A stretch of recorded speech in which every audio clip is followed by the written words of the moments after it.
네, 6.13 지방선거 후폭풍이 정치권을 강타하고 있습니다. 압승으로 전국 주도권을 쥐게 된 민주당은 당권 경쟁 국면으로 들어간 반면 한국당과 바른미래당은 당 쇄신과 진로를 놓고 진통이 이상됩니다. 부산가톨릭대 차재원 교수, 또 경희대 김병민 교수와 함께 자세한 정가 움직임 살펴보겠습니다. 어서 오십시오. 안녕하십니까? 네. 먼저 이번 선거에서 정말 참패를 했죠. 보수 쪽 얘기를 안 해볼 수 없습니다. 한국당 얘기부터 좀 해볼까요? 사진을 좀 먼저 보겠습니다.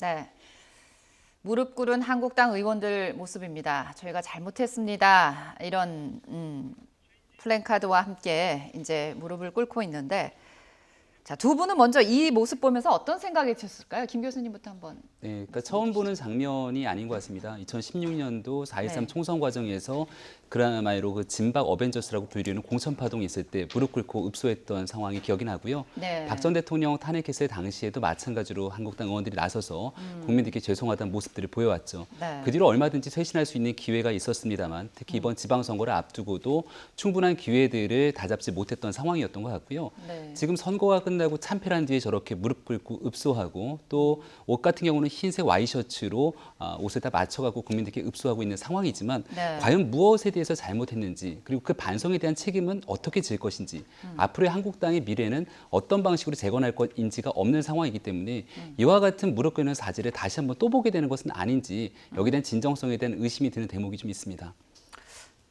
과연 정말로 반성을 하고 있나, 진정성에 대해서 네. 의심이 드는 대목이 있다라고 말씀하셨어요. 저도 차 교수님 같은 어떻게 생각이, 보십니까? 저도 같은 네. 생각인데 우리 속담 이런 말 있지 않습니까? 네. 듣기 좋은 꽃노래도 한두 번이다는 말이 있는데 네. 사실 아까 말씀하셨지만 2016년도 공천 파동으로 인해서 그때 사실 그 당시 그 새누리당이 위기에 빠졌을 때 네. 그때 새누리당 후보들이 길거리에 그 무릎 꿇고 사죄하고 그랬죠. 그렇지만 네. 국민의 심판은 아주 엄중했거든요. 그리고 또 탄핵 이후에 네. 지금 앞에 지금 화면에 보입니다만 바른정당이 그때 당시 바른정당이 창당할 때 지금 화면에 보이는 김성태 원내대표를 비롯해서 바른정당 가서 창당하면서 또 그 창당 무대에서 무릎 꿇고 또 사과하지 않았습니까? 그러면서도 불구하고 다시 또 자유한국당으로 복귀하고 이런 모습들에 대해서 국민들이 많이 실망했을 것 같고요. 결국 그 지금 자유한국당이 이번에 상당히 또 참패를 했습니다만 이렇게 무릎 꿇는 자체가 아마 그 홍준표 전 자유한국당 대표의 표현을 빌린다면 일종의 위장 반성 쇼가 아니냐 이렇게 사람들은 받아들일 가능성이 높다는 위장 것이죠. 평화 쇼를 위장 빗대서 하신 반성, 말씀이시죠? 위장 반성 네. 쇼로 받아들일 가능성이 높다는 겁니다.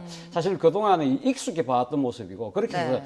국민들 입장에서 특히 이 보수 지지층 입장에서는 네. 상당히 지금 뼈아픈 반성, 처절한 자기 혁신의 모습을 네. 보여주기를 그러니까 보여주기식 쇼가 아니라 진정으로 그런 모습을 보여주기를 아마 간절히 바라지 않을까 하는 생각이 듭니다. 네, 김성태 원내대표가 그런 표현을 썼습니다. 지금 우리 당은 국민에게 탄핵을 당한 것이다라는 표현을 썼을 정도로 이번 선거의 결과가 너무나 뼈아픕니다.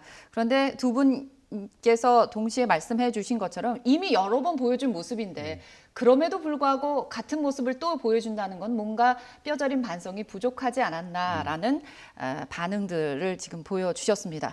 그런데 말이죠, 한국당이 전당대회가 아닌 이 혁신비상대책위원회 체제로 전환을 하기로 했거든요. 왜 네. 전당대회가 아니라 이 혁신비상대책위원회 라는 것을 선택했을까요? 한국당 입장에서는 취할 수 있는 선택지가 몇 개가 없습니다. 특히나 전당대회를 치른다는 건 차기 당권을 두고선 여러 이 세력들이 격돌하게 된다는 의미를 갖고 있는데요. 예. 지금의 한국당에서 무너진 집에서 이 집에 대한 주인이 누구인지를 놓고 싸우는 게 과연 무슨 의미가 있는가가 첫 번째고 예. 국민들이 그러한 권력 투쟁의 반응들을 바라봤을 때 이미 등을 돌린 유권자들이 한국당에 대해서 다시 한번 완전히 등을 돌릴 가능성이 높죠. 그렇다면 혁신 비상대책위원회 체제를 가동해서 일단은 이 위기를 수습하는 과정을 거쳐야 되는데 네. 가장 큰 문제는 혁신 비상대책위원회에 새로 외부 인사를 영입할 수 있느냐에 관한 문제입니다. 그러니까 과거에 16년 네. 총선이 끝나고 나서 김희옥 비대위원장을 영입을 했습니다. 예. 하지만 그 당시에도 여러 가지 권한들을 내어주지 않은 상태의 비상대책위원회가 운영됐기 때문에 혁신은 전혀 이루어지지 않은 상태로 네. 박 전 대통령 탄핵을 맞게 되죠. 예. 그리고 이 박 전 대통령 탄핵 이후에는 임명진 비대위원장이 영입이 됐지만 마찬가지로 한국당을 쇄신할 수 있을 만한 힘과 역량이 부족했습니다. 예. 그러니까 혁신 비대위로 갈 수밖에 없는 상황에서 반드시 필요한 것은 여기 있는 현역 의원들이 모든 기득권을 다 내려놓고 혁신 예. 비대위가 다음번 총선에서 나 공천하지 않아도 좋다. 모두가 다 불출마 선언을 하고 당에 대한 전권을 외부에 위임한 채로 혁신 비대위가 구성이 된다면 네. 한국당이 일부 살아날 가능성이 있을지도 모르겠습니다. 네. 하지만 지금 같은 상황에서 과거를 반복하면서 아무런 권한도 내어지지 않는 이른바 아까 이제 위장 반성주라고 했던 것처럼 위장형 비대위가 구성이 된다면 한국당의 미래가 굉장히 불투명할 수 있다 이런 생각이 듭니다. 네. 지금 김 교수님이 모든 걸 내려놔야 된다. 공천까지도 내려놓을 정도로 모든 걸 내려놔야 한다고 하셨는데 네. 그 정도의 엄청난 쇄신이 필요한데 네. 좀 첫날 이제 선거 패배 이후에 의원들이 모여서 여러 가지 당의 진로를 고민하는 자리에서 뭔가를 내려놓겠다고 한 사람은 김무성 의원이에요. 다음 차기에 나오지 않겠다. 네. 과연 지금 말씀하신 것처럼 비상대책위원장을 당의 쇄신을 이끌 비상대책위원장을 누구로 할 것이냐가 굉장히 중요한 문제가 아닐 수 없는데 네. 과연 셀프 개혁이 가능할 것이냐 아니면 지난번 몇 번의 경우에처럼 외부에서 인사를 들인다고 해도 외부 영입 인사가 과연 전권을 휘두를 수 있느냐 이게 문제일 것 같아요. 그렇죠. 어떤 게 좀 나을까요? 바로 그 때문에 지금 자유한국당 입장에서 상당히 지금 딜레마에 빠질 수밖에 없는 상황인데요. 네. 저는 이번에 월드컵 축구에 보니까 광고 중에 그런 광고가 나오더라고요. Creativity is the answer. 창의성이 답이라는 이 광고가 저는 상당히 가슴이 와닿던데 이 문구가 아마 제 생각에 자유한국당 지금 당원을 비롯해서 의원들이 상당히 좀 챙겨야 될 대목이 아닐까 하는 생각인데요. 사실 이런 비상 상황이 되면 보통 보면 이제 비상대책위원회 같은 걸 만들어서 한시적 기구를 통해서 뭔가가 조금 이 좀 국민들한테 상당히 반성하는 모습을 대충 보여주는 척하다가 대충 미봉하고 봉합하고 다음 단계로 넘어가는 경우가 상당히 많았었거든요. 그렇다고 한다면 이번에 사실 혁신 이 비상대책위원회라는 것 자체가 지금 그렇게 설정한다는 것 자체는 바로 기존에 있는 건물 위에다가 뭔가를 새로 해보겠다는 리모델링 수준의 혁신을 하겠다는 걸 전제를 두고 하는 이야기라는 것이죠. 네. 제 생각에는 지금 리모델링 수준으로 될 문제는 아니라고 보거든요. 말 그대로 재건축을 해야 될 수준이라고 한다면 그러니까 비상대책위원회라는 그 틀조차 갖고 누군가에게 제안을 했을 때 과연 앞서 말씀하신 것처럼 과거의 여러 가지 사례들 그런 걸 봤을 때 누구들 지금 비상대책위원장으로 맡으려고 할 사람이 없을 거라는 것이죠. 그렇다고 한다면 저는 재창당 수준의 그러니까 재건축 수준의 그러한 틀 형태로 뭔가의 비상기구를 만들려고 하는 그러한 노력부터가 먼저 시작돼야만 새로운 이 세피수혈이 가능할 수 있지 않을까 하는 생각이 든다는 겁니다. 네, 단순한 리모델링으로는 안 된다. 재건축, 그러니까 재창당 수준의 이런 혁신이 필요하다는 말씀이십니다. 가장 중요한 거예요. 혁신에서 가장 중요한 것이 아마 인적 쇄신이 아닐까 싶어요. 그런데 지방선거 참패에 책임을 지고 물러난 홍준표 전 대표가 내가 마지막으로 할 말은 하겠다 그러면서 SNS에 이런 말을 했습니다. 한번 보시죠. 네, 지난 1년 동안 가장 후회되는 일, 비양심적이고 계파 이익을 우선하는 그런 당내 일부 의원들을 청산하지 못한 것이다. 이러면서 조목조목 그런 인사들에 대한 특징을 꼬집었습니다. 이 글 어떻게 보시나요? 네, 이 글이 굉장히 화제가 되고 있어서 여기에 이런 사람들이 누구인지 국회의원 맞추기 게임이 SNS상에서 활발하게 진행되고 있는 것 같습니다. 게임까지 있나요? 그러니까 홍준표 대표 전 대표 같은 경우는 패장은 사실 말이 없어야 되는데 네. 왜 지방선거 참패 모든 책임을 나 혼자 다 져야 되는 것인가? 나는 나름대로 혁신하고 개혁하려고 했는데 이런 사람들을 제명하지 못한 구조 속에서 한국당이 무너졌다는 것들을 읍소하고 있는 것 같은데요. 네. 그 모든 책임도 홍 대표가 다 져야 되는 몫이고요. 네. 이렇게 얘기하지 않더라도 네. 자유한국당 내에 있는 분위기들 다 알고 있습니다. 네. 하지만 이런 의원들과 함께 여전히 자유한국당을 이끌어왔던 장본인이 홍준표 전 대표거든요. 예. 그러니까 결국은 여기에 대한 모든 무한한 책임을 져야 되는 거고 인적 쇄신이 있어야 되는 건데 이와 같은 방식으로 나만 잘못한 게 아니라 너도 잘못한 거고 다 같이 잘못한 거다라고 가게 되는 순간 한국당에 있는 의원들 중에서는 아무도 책임지지 않겠다는 겁니다. 그러니까 예. 모두의 책임은 누구의 책임도 아니다라는 얘기가 있지 않습니까? 예. 그 얘기를 홍준표 대표는 하고 싶었던 것 같은데 네. 이게 바로 한국당의 참패를 가져온 원인이고요. 네. 지금 우리는 인적 쇄신 얘기를 하고 있습니다만은 네. 사실 더 정확하게 인적 쇄신보다 훨씬 더 중요한 게 있습니다. 한국당에 있는 의원들은 서로서로의 책임 때문에 이렇게 왔지라고 생각하지만 네. 국민들이 바라봤을 때는 한국당이 지향하는 보수의 가치가 무엇인가에 대해서 네. 철퇴를 가했다고 생각하거든요. 네. 지금 이 순간에도 한반도의 대전환 상황에서의 대북 정책은 어떻게 할 것인가에 네. 대한 참 처절한 반성들이 필요한 건데요. 네. 한국당 내부에서도 이 논제를 두고서는 여러 가지 갑론을박이 여전히 진행 중에 있다라고 합니다. 예. 그런 방식에서 보수가 가야 되는 방향성들을 명확히 하고 여기 대한 인적 쇄신과 함께 국민들로부터 읍수하는 전략이 있어야 되는데 네. 몇몇 사람들에 대한 책임 문제를 정리하면서 사람 바꾸는 거로 한국당의 간판을 바꾼다라면 네. 결국 2020년 총선도 똑같은 결과가 초래되지 않을까 우려와 걱정이 큽니다. 예.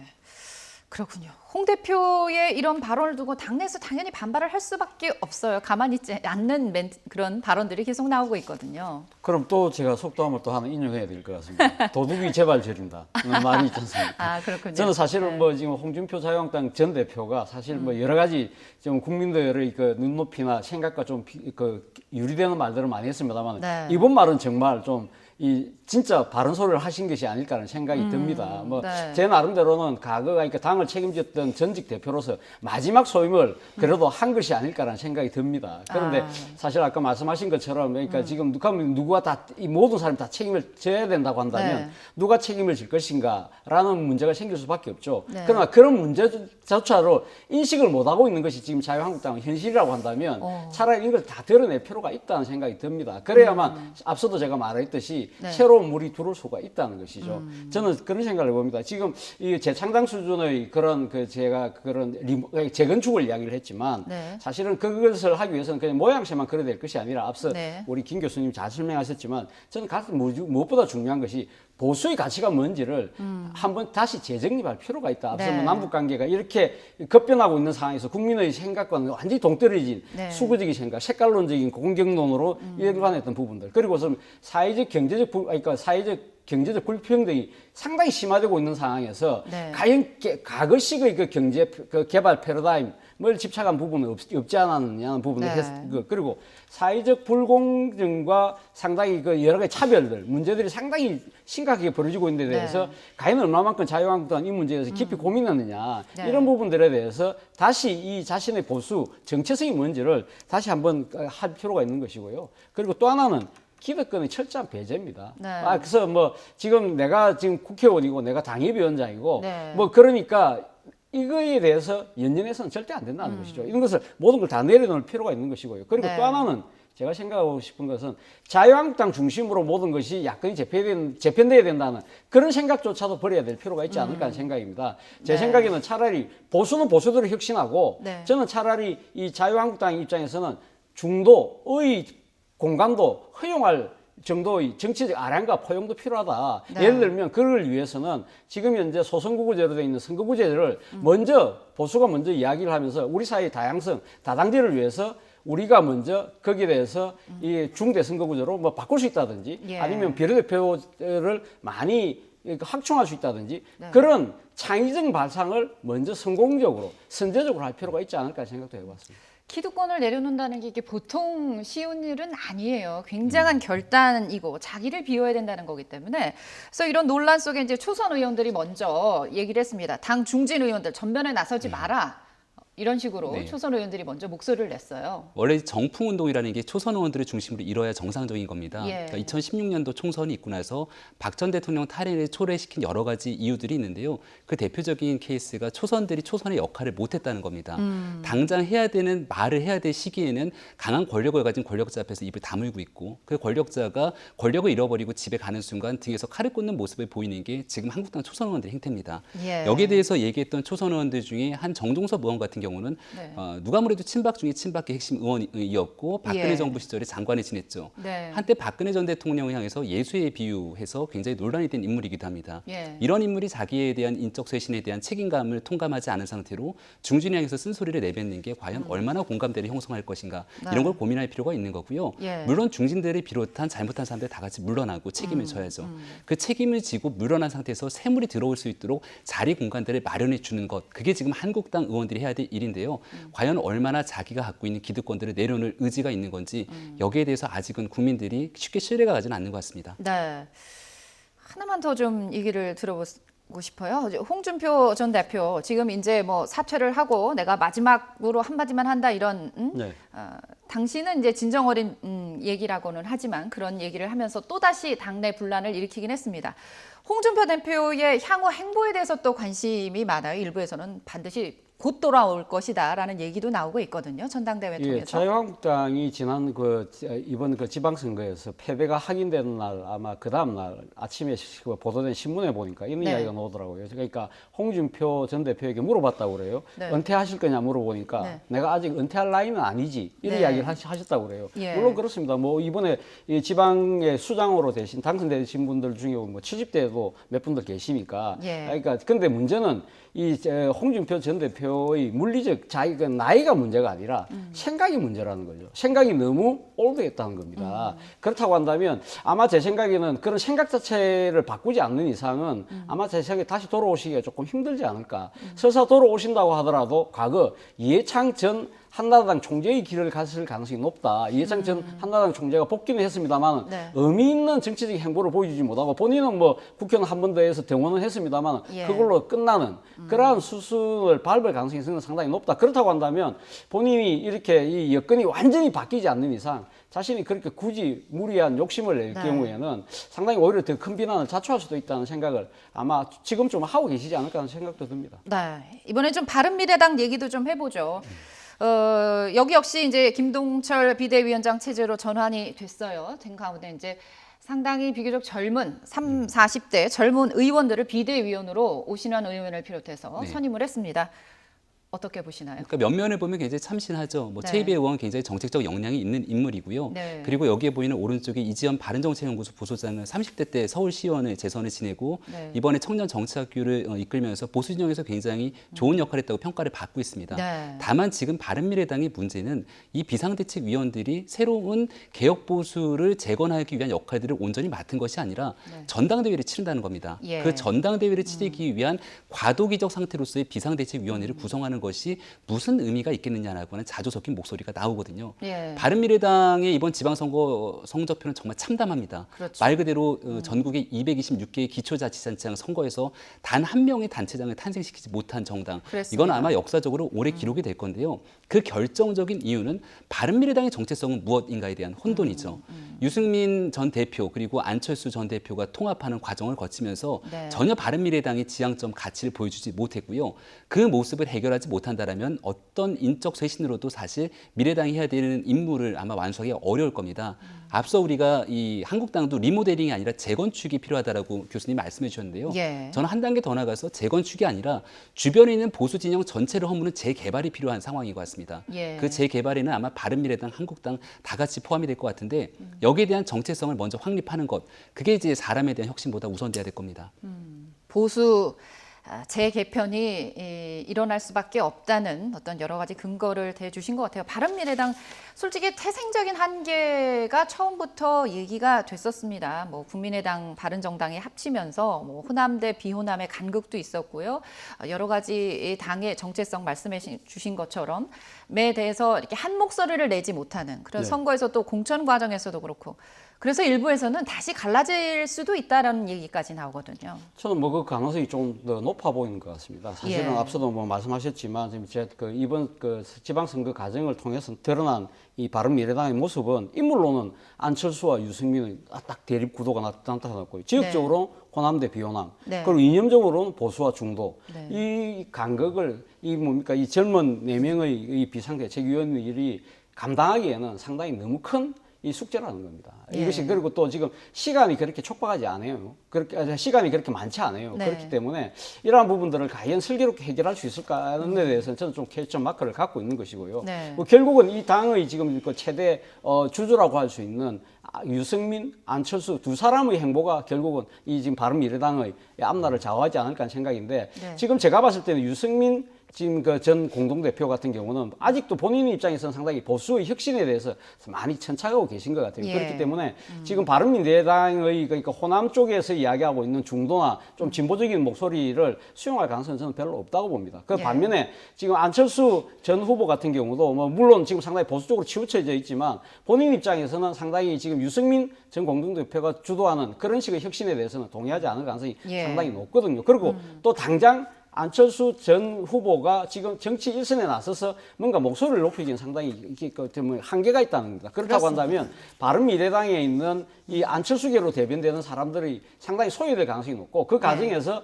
당의 불협화음이 더 커질 가능성이 높다. 그런 네. 측면에서 본다고 한다면 결국 각자 도생의 길을 갈 가능성이 좀 더 높아 보이지 않을까 하는 게 진단입니다. 네, 어쨌든 유승민 공동대표도 지금 사퇴를 한 상황이고 안철수 전 후보 서울시장 선거에서 이제 3위라는 참담한 성적표를 받은 안철수 후보 같은 경우 지금 뭐 개인 일정상 미국을 갔습니다만 상당 기간은 좀 숙고하는 그런 시간을 갖을 거라고 했는데요.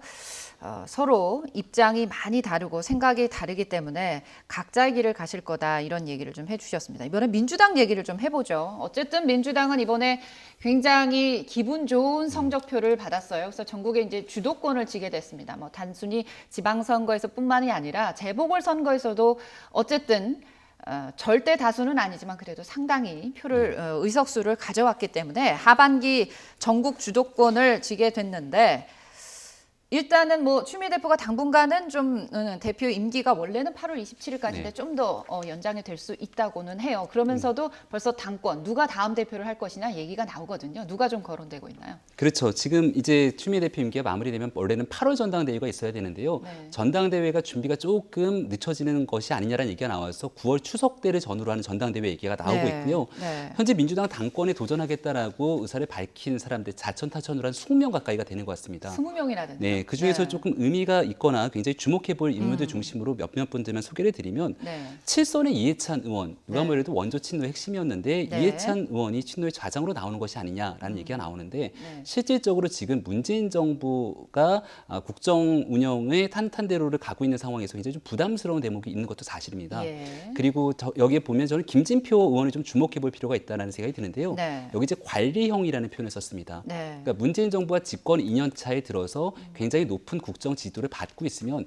이 과정에서 만약에 당대표로 취임하는 인물이 특별한 세력을 개파를 형성하고 여기에 자기 정치라는 인물이 들어오게 됐을 경우 굉장히 큰 부담이 될 수 있습니다. 그래서 예. 아마 관리형의 인물로서 이 당대표 선출에 굉장히 의미를 두지 않을까라는 얘기들이 예. 일부가 있는 거고요. 예. 지금 우리가 보고 있는 분들은 이 중진 그룹이고요. 네. 그 다음으로 볼 수 있는 당권 경쟁에는 친문 그룹입니다. 네. 가장 주목해 볼 인물은 누가 뭐래도 송파을 보궐선거에서 다시 한번 화려하게 네. 부활한 최재성 의원. 의원이죠. 네. 문 대통령의 복심이다라고 본인이 표현했는데 네. 과연 이렇게 강력한 친문재인계의 핵심으로서 이번 전당대회에 뛰어든다면 어떤 성과를 나게 될 건지 그리고 친문으로 분류될 수 있는 이런 그룹들이 최재성 의원에게 힘을 실어주게 될 것인지도 좀 고민이 되는 대목이고요. 네. 그 다음으로 가게 되면은 이 당권 경쟁의 비문 그룹들이 존재합니다. 예. 뭐 비문이라 해서 이제는 반문 그룹은 전혀 아닌 거고요. 예. 친문과는 조금 동떨어져 있지만 여기서 주목해 볼 인물은 저는 민평령계의 우원식 전 원내대표. 예. 그러니까 원내대표 기간 동안 굉장히 원활한 일을 좀 수행했기 때문에 예.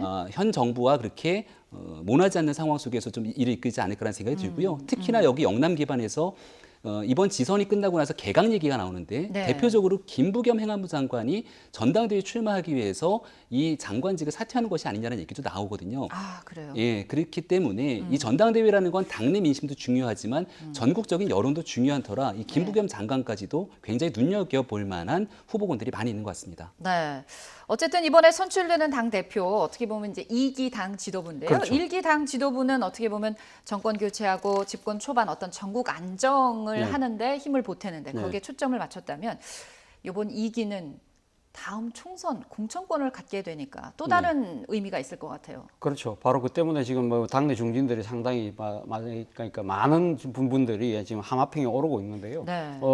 그런 측면에서 본다고 한다면 결국 뭐 지금 누가 차기 지도부가 된다 하더라도 문재인 정부, 그러니까 청와대와의 나름대로의 호흡은 상당히 아마 맞추려고 할 겁니다. 그것은 문재인 대통령의 국정 지지율이 워낙 높고 이번 뭐 지방선거에서 확인됐다시피 네. 문풍의 위력이 워낙 강하기 때문에 거기에 대해서는 나름 거리를 둘 수는 없지만 네. 제가 생각해서 일종의 차별화될 수 있는 요소는 결국 야당과의 관계 설정이 아닐까라는 생각입니다. 예. 결국은 그러니까 앞서 말씀하신 대로 관리형 체제가 들어선다고 한다면 상당히 아마 지금 야권의 재편에 대해서 일정한 거리를 두면서 거기에서 벌어지는 데 대해서 아마 나는 소극적으로 대응하는 장면이 된다고 한다면 독립형 나름대로 정치적 독립형의 이 대표가 들어선다고 한다면 네. 상당히 야권 재편에도 상당히 입김을 행사하면서 상당히 그걸 주도하려고 하는 모습을 보일 가능성이 상당히 높다. 네. 그런 과정에서 과연 야당이 얼마만큼 반발하고 야당과의 그 협치 이 모습을 얼만큼 보이면서 그것이 결국은 국회에서의